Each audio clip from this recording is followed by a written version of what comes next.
Hay algo que duele. Y si amas la historia del automóvil, lo has sentido también. Duele saber que hay máquinas que nacieron tan adelantadas, tan perfectas, tan llenas de ideas imposibles, que el mundo simplemente no las quiso ver. No fallaron por malas. Fallaron porque llegaron demasiado pronto. Y la historia, esa misma que presume de recordar a los grandes, decidió enterrarlas como si nunca hubieran existido. ¿Cuántas innovaciones perdimos porque la gente no estaba lista para ellas? ¿Cuántos inventos fueron llamados raros, absurdos o innecesarios, cuando en realidad eran el futuro llamando a la puerta? Pero tú no eres como los demás. Por eso estás aquí. Y si te quedas, hoy vas a experimentar algo distinto.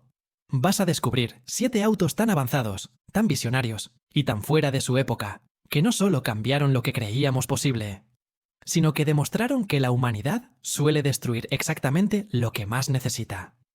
Te voy a llevar por diseños imposibles, motores adelantados por décadas, aerodinámicas que incluso hoy parecen irreales, y tecnologías que nacieron antes de que el mundo supiera qué hacer con ellas. Si estás listo para aprender lo que la historia se esforzó en esconder, si quieres ver los autos que pudieron cambiarlo todo, entonces bienvenido a El Garaje Perdido. Suscríbete, porque aquí no repetimos Ferraris, ni Porsches, ni lo de siempre. Aquí rescatamos lo que el tiempo, la ignorancia y el miedo a lo nuevo enterraron. Ahora sí, abrimos el garaje. Y empezamos. 1. Tatra 603X. Coupé prototipo, 1966. En plena Guerra Fría, cuando la mayoría de países del bloque socialista fabricaban autos cuadrados y lentos, Tatra decidió hacer algo que sonaba casi ilegal: diseñar un deportivo futurista que parecía salido de un taller secreto de Italia. El 603X era un prototipo con motor V8, refrigerado por aire montado atrás, un diseño que ningún fabricante comunista se atrevía ni siquiera a imaginar. Su carrocería tenía una forma tan fluida y tan adelantada a su tiempo que parecía un concept moderno, pero construido en 1966. El motor V8 entregaba alrededor de 130 caballos, una cifra modesta hoy, pero en un vehículo tan liviano y con una aerodinámica obsesivamente estudiada, podía alcanzar más de 200 km por hora reales. Y lo más increíble es que Tatra hizo esto sin túneles de viento modernos.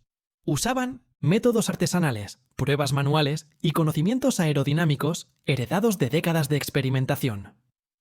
La marca llevaba años obsesionada con reducir turbulencias, al punto de que muchos ingenieros occidentales no entendían cómo lograban cifras tan avanzadas sin acceso a tecnología capitalista. Lo que nadie entendió en su momento fue el concepto completo. No era un auto deportivo tradicional, era una visión futurista sobre cómo debía comportarse un coche de altas velocidades en un país donde ni siquiera existían las autopistas adecuadas. El diseño del frontal, los faros integrados y la caída del techo estaban en un nivel que ni los fabricantes europeos de lujo estaban intentando. Era tan diferente, tan elegante y tan inesperado, que incluso dentro del propio gobierno checoslovaco generó incomodidad. Algunos lo consideraban demasiado occidental, demasiado provocador para representar al país. Por eso, el proyecto murió en silencio. No por fallos técnicos, no por falta de capacidad, sino porque el mundo simplemente no estaba listo para un deportivo comunista que se viera como un Lamborghini conceptual en plena década de los 60. Hoy, el Tatra 603X es uno de esos autos que te obligan a preguntarte: ¿cómo es posible que algo tan avanzado, tan hermoso y tan bien diseñado haya sido escondido durante décadas? La respuesta es simple: fue tan adelantado que nadie supo qué hacer con él. 2. Mercedes-Benz C-111-3. El Mercedes-Benz C-111-3 fue uno de esos prototipos que parecían imposibles de creer incluso dentro de la propia marca. Era un laboratorio rodante diseñado para romper récords de velocidad, construido sobre una aerodinámica tan avanzada que logró un coeficiente de apenas 0,18, una cifra que incluso hoy deja mal parados a muchos autos eléctricos modernos. Todo el cuerpo estaba esculpido para minimizar el drag, y cada curva estaba pensada para cortar el aire como si fuera un bisturí. El resultado fue un auto que, a simple vista, parecía más un misil experimental que un vehículo terrestre. Pero lo más loco fue su motor. Un propulsor diésel, sí, diésel, capaz de generar más de 230 caballos y mover al prototipo hasta más de 320 km por hora en pruebas oficiales. Estamos hablando de una época en la que la mayoría de autos diésel apenas podían superar los 140 km por hora y eran conocidos por ser lentos, ruidosos y aburridos. Mercedes, sin embargo, decidió demostrar que con ingeniería extrema, un diésel podía humillar a motores de gasolina mucho más grandes y potentes. Y lo logró. En 1978, el C111-3 rompió varios récords mundiales, incluyendo uno de velocidad sostenida que dejó al mundo sin palabras. Más de 340 km por hora promedio en un circuito cerrado.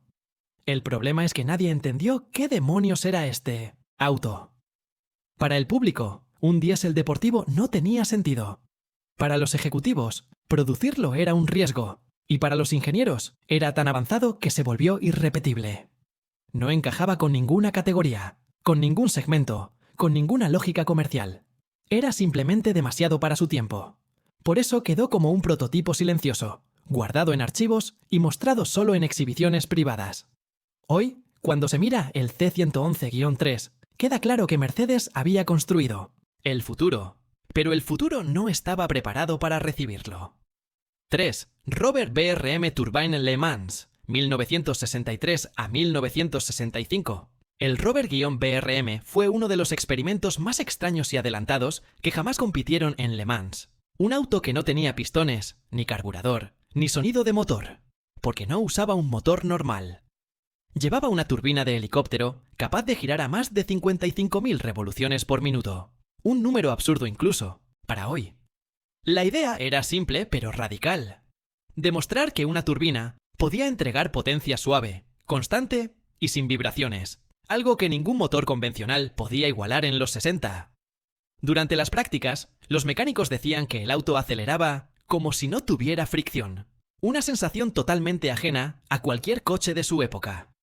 En la edición de 1965, este prototipo logró mantener ritmos superiores a 220 km por hora sin esfuerzo, con apenas unos 160 caballos equivalentes generados por la turbina. No parecía lógico. ¿Cómo un motor tan compacto y sin partes móviles podía empujar un prototipo a esas velocidades? La respuesta estaba en la eficiencia aerodinámica y en el flujo continuo de potencia. Pero aquí venía el problema. El Rover-BRM consumía combustible como un reactor militar.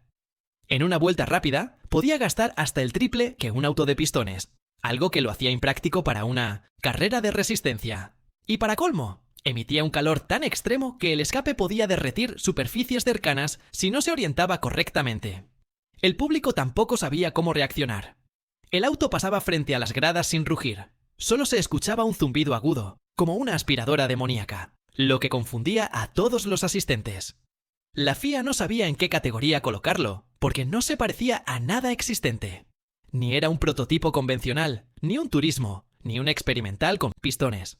Era demasiado único. Por eso, después de solo 2 participaciones, el proyecto fue archivado a pesar de demostrar que la turbina tenía potencial real. Hoy, el Rover-BRM es un recordatorio de una época en que la ingeniería soñaba sin límites. Y el mundo aún no estaba listo para un auto que sonaba más a avión que a máquina de carreras. ¡Alto! ¡Alto! Un segundito. Antes de seguir con el siguiente auto, dime algo tú. Si mañana una marca decidiera revivir uno de estos prototipos, adelantados a su época, ¿cuál te gustaría ver rodando otra vez? ¿El de turbina? ¿El diésel futurista? ¿El comunista deportivo? ¿O uno aún más extraño? Déjalo en los comentarios, que quiero ver si tu elección coincide con la mía antes de soltar lo que viene. 4. Citroën Carine Concept, 1980.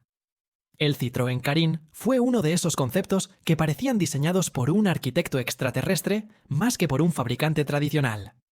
Presentado en el Salón de París de 1980, este auto tenía la forma de una pirámide truncada, con un techo tan bajo que apenas llegaba al pecho de una persona adulta. Su estructura triangular no era un capricho estético. Citroën estaba explorando nuevas geometrías para reducir peso, aumentar rigidez y mejorar la aerodinámica, con una idea que nadie más se atrevía a probar. El Carine marcó un precedente visual tan fuerte que muchos diseñadores de la época confesaron sentirse intimidados por él. El interior era aún más loco que el exterior. En vez de un volante tradicional, el Carin tenía un puesto de conducción central, con 2 pasajeros detrás, 14 años antes de que la McLaren F1 hiciera famoso este diseño. En el tablero, Citroën instaló una consola digital con botones táctiles que controlaban todo: suspensión, clima, radio, luces y hasta la distribución del aire. Para 1980, cuando la mayoría de autos seguían usando perillas analógicas y velocímetros de aguja, aquello era ciencia ficción pura. Incluso incorporó un volante minimalista con controles integrados, anticipando el diseño de los autos del siglo XXI. A nivel técnico, el Carin nunca tuvo un motor definitivo montado, pero Citroën planeaba usar un propulsor de 4 cilindros similar al de sus modelos de producción, capaz de superar los 180 km por hora, gracias al peso ultraligero y a su diseño aerodinámico. Sin embargo, aquí vino el problema. El público no entendía qué demonios era. Para muchos parecía un juguete extraño, para otros, un auto que nadie podría manejar, y para la prensa era tan conceptual que resultaba difícil explicarlo sin sonar exagerado. La marca lo mostró una sola vez, y luego lo escondió. Hoy, el Citroën Carin es un símbolo de lo que pasa cuando un fabricante se atreve a romper todas las reglas al mismo tiempo. No fue un fracaso técnico ni estético, fue un auto tan adelantado que simplemente desconectó a la audiencia. Un recordatorio de que a veces el futuro llega demasiado temprano, y no todos lo reconocen cuando lo tienen enfrente. 5. Oldsmobile Toronado, 1966. Cuando el Oldsmobile Toronado apareció en 1966, la industria quedó confundida. Era un enorme coupé americano de tracción delantera en una época en la que ningún auto grande y potente usaba ese sistema. Para mover semejante carrocería, Oldsmobile instaló un motor V8 de 7 litros, que generaba alrededor de 350 caballos, enviando toda esa fuerza al eje delantero mediante la innovadora unidad Toronado Unitized Power Package. Esta combinación era tan adelantada que muchos ingenieros aseguraban que no tenía sentido, hasta que lo manejaban. A pesar de ser un gigante, el Toronado podía acelerar de 0 a 100 km por hora en poco más de 9 segundos, una cifra impresionante para un auto de casi 2 toneladas. Su suspensión delantera independiente, sus frenos sobredimensionados y su dirección asistida formaban un conjunto tecnológico que parecía más europeo que estadounidense. Incluso ganó el premio al Auto del Año en Estados Unidos, por demostrar que un vehículo enorme podía manejarse con la suavidad de un sedán moderno. Muchos periodistas de la época confesaban que jamás habían visto un auto tan grande comportarse con tanta estabilidad en curvas rápidas, pero el público no sabía cómo clasificarlo. ¿Era un muscle car? ¿Un coche de lujo? ¿Un experimento tecnológico? Su diseño futurista, su tracción delantera y su ingeniería adelantada hacían que no encajara en ningún segmento existente. Por eso, a pesar de ser uno de los autos más innovadores de su década, no tuvo el impacto comercial que merecía. Hoy es un recordatorio de lo que pasa cuando una marca se adelanta demasiado a la mentalidad de su época. El mundo tarda décadas en entender lo que realmente intentaban hacer. 6. Saab 900 Turbo APUAD, 1985. En 1985, cuando la mayoría de autos turbo todavía eran impredecibles, ruidosos y difíciles de manejar, Saab presentó el 900 Turbo con APC, un sistema que parecía magia: Automatic Performance Control.